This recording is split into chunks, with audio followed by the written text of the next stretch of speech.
Greetings, Jedi traders. David here of TradingFibs.com to bring you the daily trend for it is week 32, day 4 on the slide here today for August 10th, 2017. For those of you traders joining us for the first time, and as a reminder, always please seek financial advisement when trading with your money, as these videos are for educational purposes only.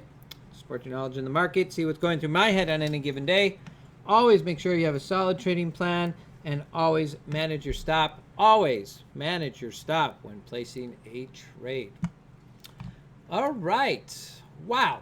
What a day. What a day. Markets just kerplunked.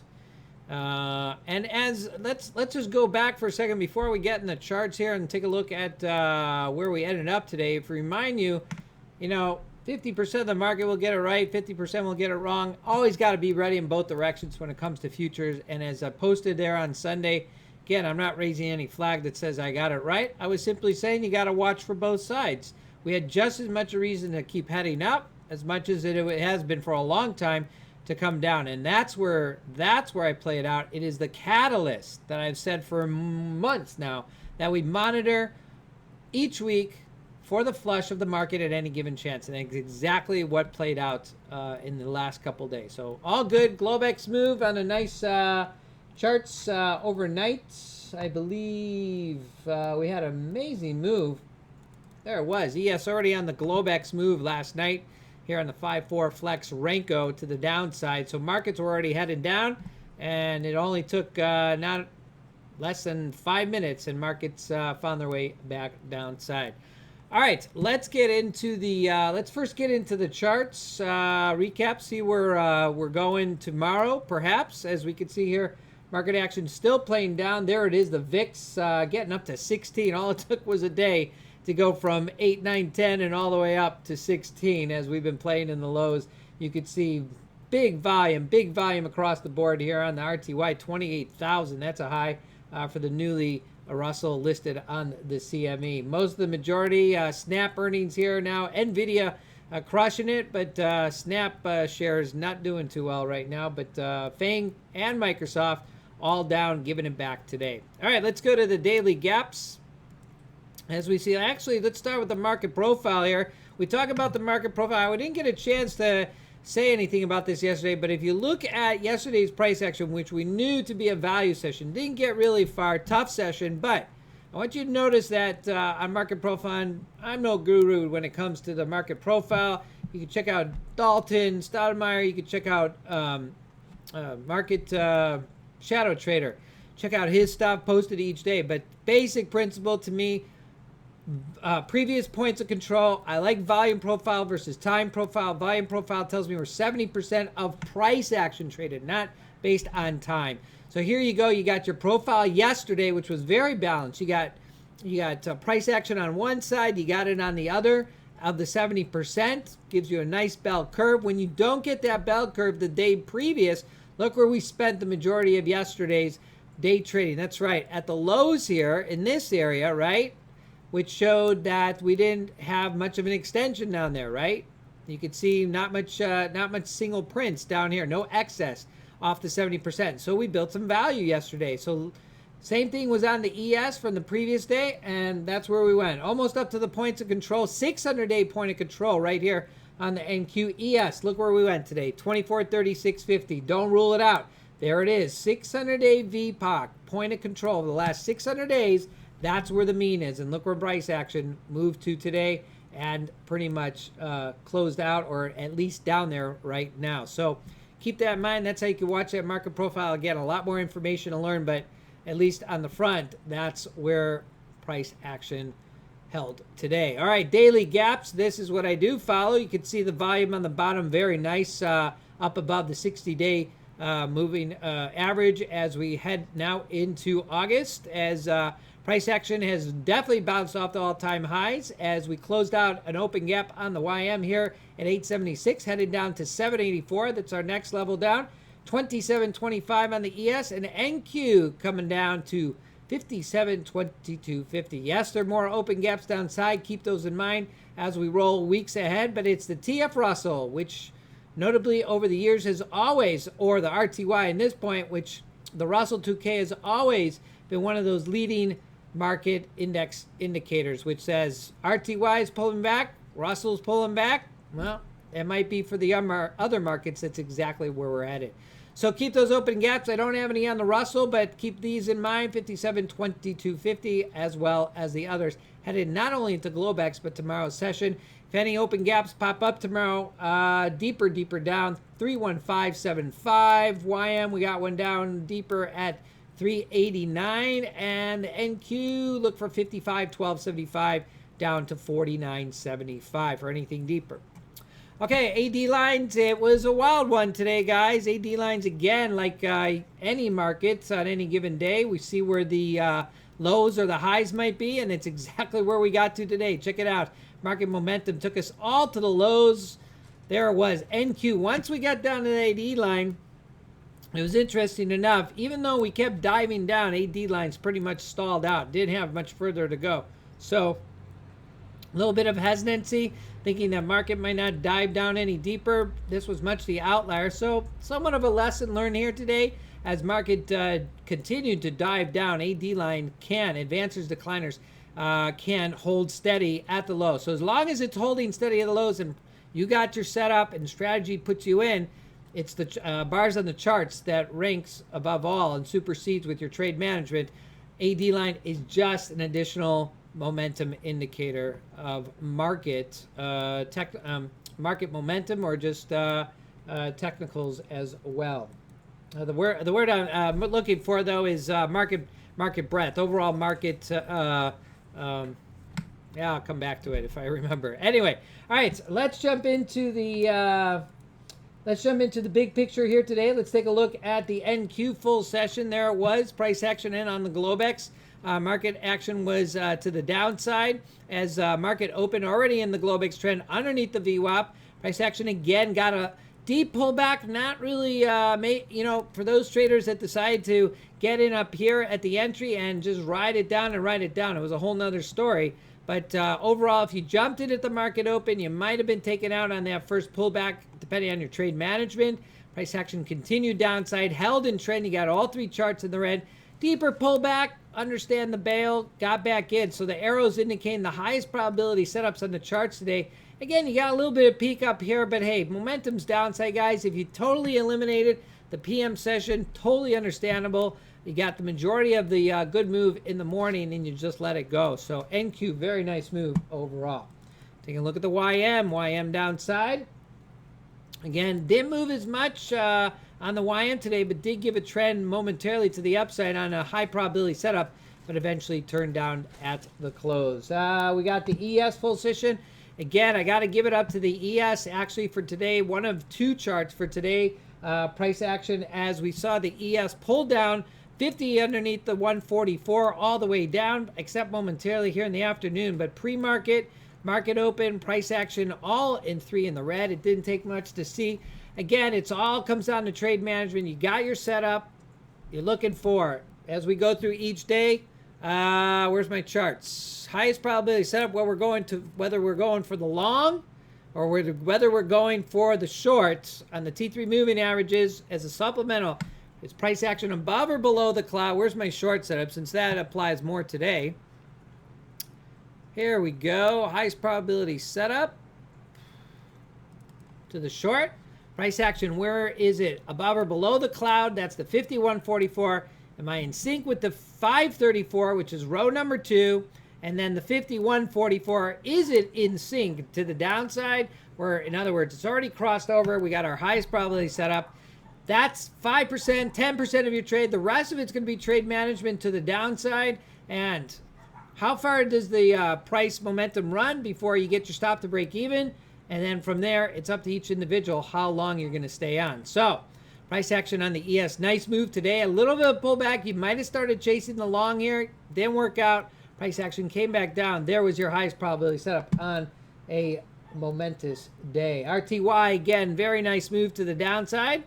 Again, a small little package of short here. Watch that T3 moving average crossover as it was delayed here, so you might have held off. Again, you're watching other things such as Globex low. You might be watching Murray math levels as well. That could play in. And then finally, T3 moving average crossover. You got the solid body tail down. You got yourself a nice move. Now, notice we're on a 15 tick chart here on the RTY, which we usually watch on a 10 tick. And let me bring up that NQ, guys. That's a 20 tick chart today. So think of it, if you went down to the smaller time frame, you would have gotten a lot more noise. So again, if you're still interested and have more questions about the strategy, that's the things we talk about in the trading room. You can read my trading rules page, e-manual, etc., etc. But basic setups to the downside were very clear. A couple of setups that might not have worked out. That's like any given day. So you just get right back in.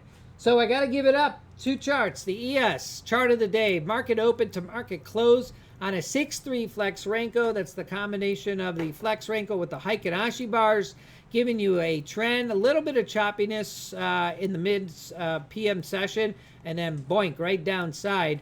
Again, if you go to the smaller time frame, you're going to get a lot more noise. And combine it with the Fibonacci extension, point A. Give it the point B, point C up at the top. Look at the smoothness here on a 20 tick ES Flex Renko all the way down to extension 127.6. Very nice move. And our second chart of the day goes to the 6J, the yen. Having a really nice setup from the get-go. You got three charts after a pullback to the VWAP. You might have jumped in a little early. Stop is at the swing size low. If you're able to hold on, again, that was the Globex move. Price action got a lift, and you get higher highs, higher lows, and all the way up to the market close. So wonderful, wonderful move on the yen today. All right, charts of highlight. Again, you can check out my webs there on the web page there. And let's just jump right into where the charts are as of now and where we're headed tomorrow. So taking a look at the RTY Russell 2K, zone high above. Watch that 50-period moving average. Watch that 10-period moving average. Price action has lost it. We saw it on the daily gaps. So we are now in a momentous downside. There you can see it on the 50-tick chart after retesting upside the T350 34. So overnight Globex, after a follow-through of an overnight Globex sell-off and a day, we might be looking for some chop. Again, watch that catalyst, watch the news. News-driven will always send the market flying down, or for any reason might fly up. But for the most part, just be ready for more selling going into the weekend. Watch for the zone low down here to 1351.6 as we continue to hold upside. But look for either the chop or look for some further selling on the Globex. And then pre-market, watch for any turnaround if everything is still stable. All right, there's your RTY headed into tomorrow. Taking a look at the NQ, zone high up above. We broke through that 50 MA, so we got to see if we can regain that traction as consolidation on the NQ has been somewhat holding since the end of July. Now breaking downside, as we can see, price action holding underneath the 51.44 on the higher time frame, which puts us at the MML Murray math levels low. So really nice move from an MML high to low. I think I got a nice picture here today on the MMLs. Yep, there was pre-market. We had one reset on the NQ today, which gave us the lower lows here at 58.20.25. And I believe we made it down here to actually the oversold here on the NQ. So nice move on the MMLs, pullback to 50% here. So the combination strategy, very nice.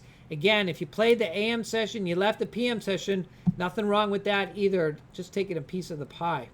All right, there's your NQ. So watch again the overnight zone low down here to 57.22. 200-period moving average way down below, but you might watch for that daily gap tomorrow on NQ around 57.22.50. YM, again, not much excitement other than to the downside. Here you can see we've already had an MML reset. So our zone low is now pushing a little bit lower, all the way down to 21.758 as we've broken the T350. So we simply reload and recalculate. Now we have our new zones as we now hold below the 10 EMA. And there's our zone low downside. Watch 21.758, and anything deeper, we'll be watching that 50 down to 21.563. That would be my lower lows for tomorrow if we continue to move down on the bigger picture.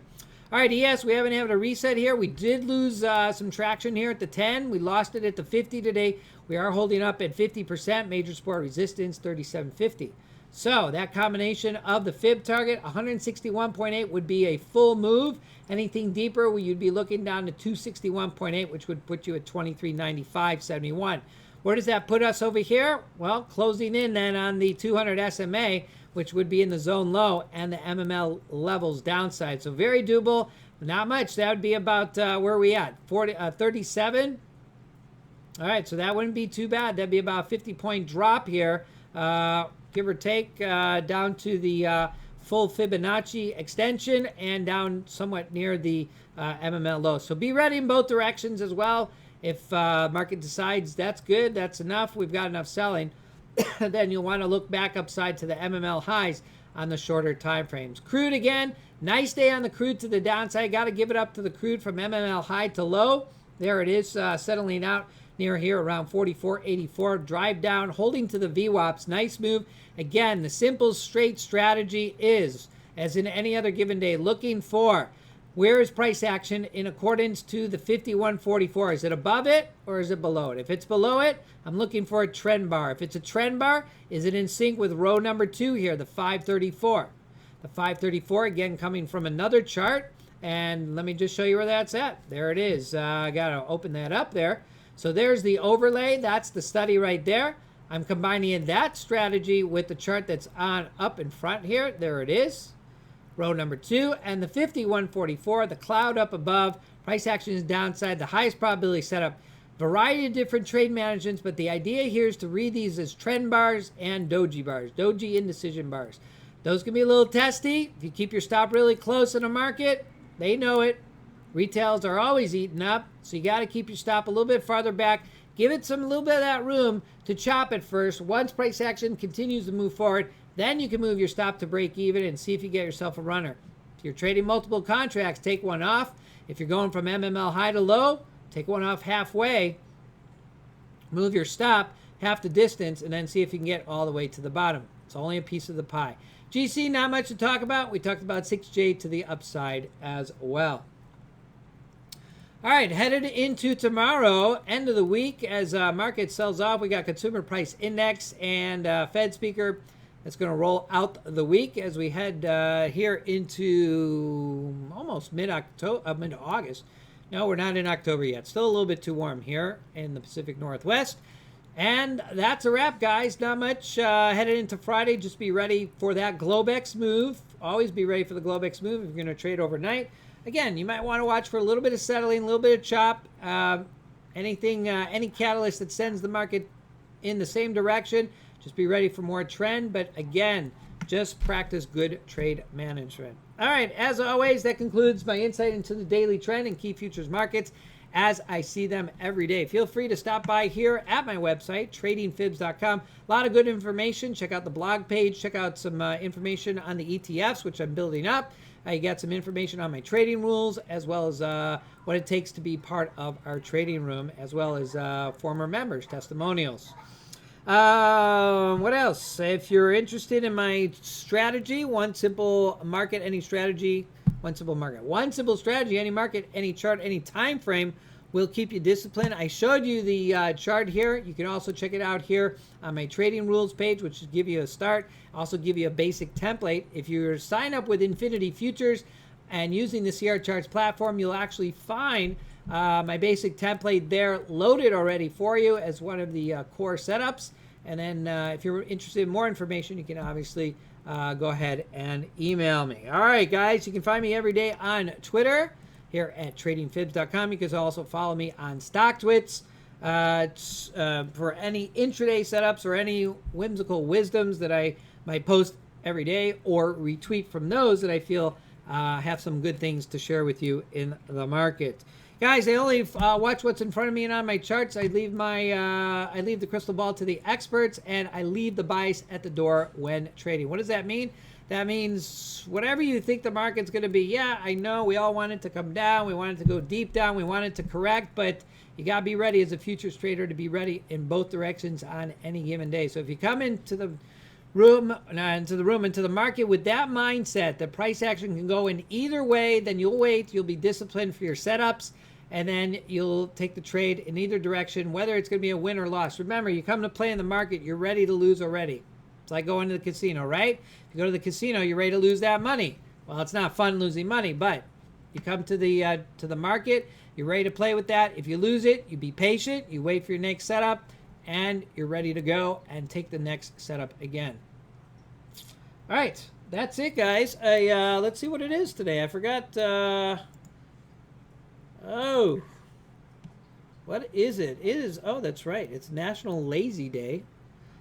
So no laziness here today as we roll out this Thursday as price action plummeted for today's session. So have yourselves a Blue Sunday wherever you may be. Have yourselves a lazy day if that's what it takes. And for all of those out there in trading land, have yourselves a good day, a good night. My name's David from Trading Fibs, and have yourself a good trading day tomorrow.